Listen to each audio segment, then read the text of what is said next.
एक दफा का जिक्र है, एक लड़का एक गांव में रहता था। वो गांव के बाहर एक पहाड़ी पर सब गांव वालों की भेड़ बकरियों की देखभाल करता था। वो सारा दिन भेड़ बकरियों की देखभाल कर करके तंग आ जाता था। उसने तंग आकर गांव वालों को अपनी बोरियत के बारे में बताया, मगर वो कहने लगे, अरे तुम्हारे से बेहतर भेड़ बकरियों का ख्याल पूरे गांव में कोई नहीं रख सकता। तुम उनका ख्याल नहीं रखोगे तो भेड़िया सारी बकरियों को चुरा कर ले जाएगा। लड़का खेलने के लिए और बच्चों को ढूंढता था, मगर पहाड़ी पे और कोई बच्चे ना थे। वो खरगोश के पीछे भागने की कोशिश करता, मगर खरगोश उसके लिए बहुत तेज था। वो बकरियों से बातें करने की कोशिश करता, मगर बकरियां घास खाने में मसरूफ थीं। आखिरकार वो तंग आ गया और उसने अपना दिल बहलाने के लिए एक मंसूबा बनाया। फिर एक दिन उसने गहरा सांस लिया और ऊंचा ऊंचा चिल्लाने लगा, भेड़िया भेड़िया भेड़िया बकरियों के पीछे पड़ गया है। गांव वाले दौड़ते हुए लड़के की मदद के लिए पहाड़ी पर पहुंचे, मगर जब वो पहाड़ी की चोटी पर पहुंचे तो उन्होंने देखा कि वहां कोई भेड़िया ना था।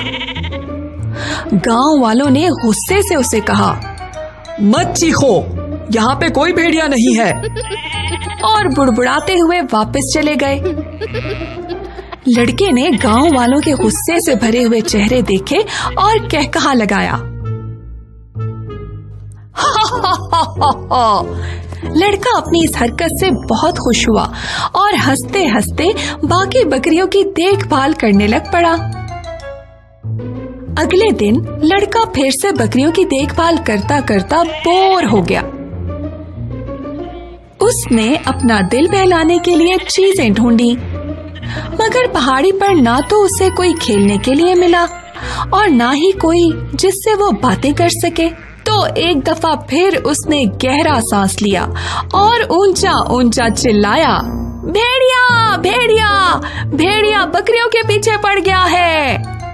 उसने खुशी से देखा कि गांव वाले एक दफा फिर उसकी मदद के लिए पहाड़ी पर दौड़ते हुए आए।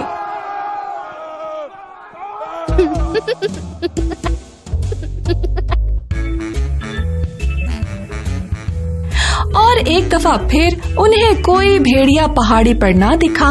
गांव वालों ने उसे गुस्से से कहा, मत चीखो, यहाँ पे कोई भेड़िया नहीं है, और बुड़बुड़ाते हुए वापस चले गए। मगर लड़के को कोई फर्क ना पड़ा। लड़का गांव वालों के गुस्से को देखकर हंसने लगा और खुशी से तालियां मारने लगा। इस तरह तो मैं कभी बोर नहीं होऊंगा।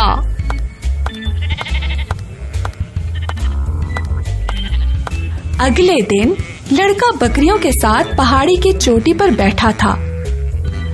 उसने सोचा, मैं एक दफा फिर गांव वालों को तंग करता हूँ, जो एक दफा फिर दौड़ते हुए पहाड़ी पर आ जाएंगे।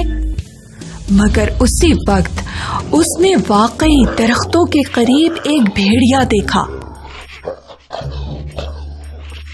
लड़का डर गया और छलांग मारकर खड़ा हुआ और चिल्लाने लगा, भेड़िया भेड़िया भेड़िया बकरियों के पीछे पड़ गया है। मगर उस वक्त गांव वाले ना आए, क्योंकि उन्हें लगा कि लड़का एक दफा फिर उनके साथ मजाक कर रहा है। जब कोई न आया तो लड़का एक दफा फिर चिल्लाया, भेड़िया भेड़िया भेड़िया बचाओ, असली भेड़िया आ गया है। वो चिल्लाता रहा, मगर पहले की तरह इस दफा उसको कोई बचाने न आया। लड़के ने फिर देखा कि भेड़िया उसकी तरफ भाग रहा है। उसने भेड़िए के तेज और बड़े बड़े दांत देखे, उसकी बड़ी बड़ी सुर्ख आंखें देखी और वो डर कर दरख्त के ऊपर चढ़ गया।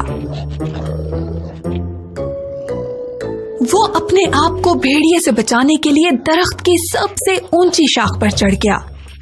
उधर से उसने देखा कि भेड़िए ने सारी बकरियों को भगा दिया है। लड़का मदद के लिए पुकारता रहा मगर कोई न आया और वो अपनी भागती हुई बकरियों को देखकर रोने लग पड़ा। शाम होने पर जब लड़का अपनी बकरियों के साथ वापस ना आया तो गांव वाले परेशान होने लग पड़े। वो उसे ढूंढते हुए पहाड़ी तक पहुंचे जहां वो उन्हें रोते हुए मिला। लड़के ने गांव वालों की तरफ देखा और कहने लगा, आज वाकई में यहाँ एक भेड़िया आया था, उसने सारी बकरियों को भगा दिया।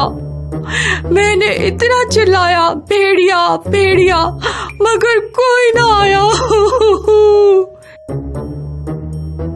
गांव का एक बूढ़ा आदमी फिर सामने आया। बेटा, हम कल सुबह बकरियां ढूंढने में तुम्हारी मदद करेंगे, उसने लड़के के कंधे पर हाथ रखते हुए कहा। मगर तुम्हें भी अपनी गलती का अंदाजा होना चाहिए और इससे सीखना चाहिए। झूठ बोलने वाले पर कोई एतबार नहीं करता, बेशक सच ही क्यों ना बोल रहा हो, समझे?